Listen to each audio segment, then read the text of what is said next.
We're going to do our zigzagging on this seam. Remember the one that goes in between the legs is only stitched once, just like you did the side seams.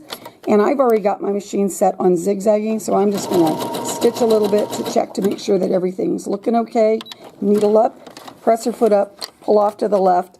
And when I did that last seam, I did not trim my threads down here at the bottom, and I'm going to do that right now because I do not, well, maybe I did.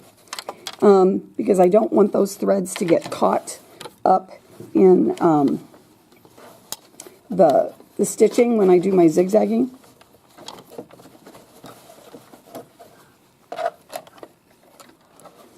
Alrighty, so again, we've got that little bit of an angle in there, and we want to make sure that we honor that angle. So I am going to line up my fabric with the edge of the presser foot, and on this one, I do not have to backstitch.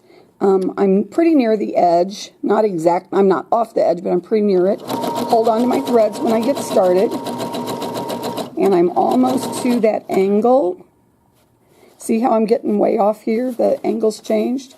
So maybe one or two more stitches, then I'm going to stop. Remember, needle should be down. Lift up your presser foot, rearrange.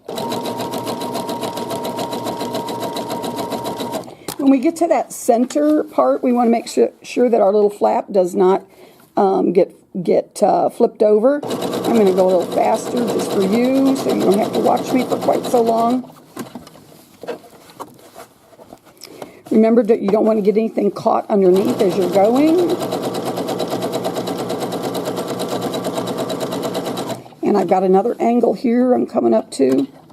See how this is getting way off over here, and that's because of the angle. When I get to that center seam, I'm going to lift my presser foot up, again rearrange so I'm even with my fabric.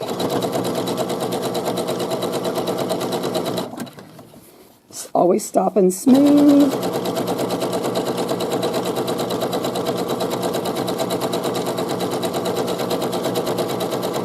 And I'm coming up on that angle again. I'm going to slow down so I know I'm going to hit it when I need to turn.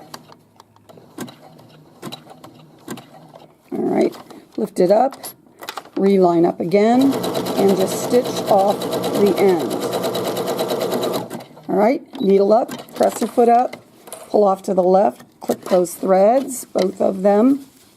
And then before we are finished with this seam and are ready for pressing, we need to go ahead and take our scissors, and I don't have my big scissors here, I'm just going to use the little ones to show you.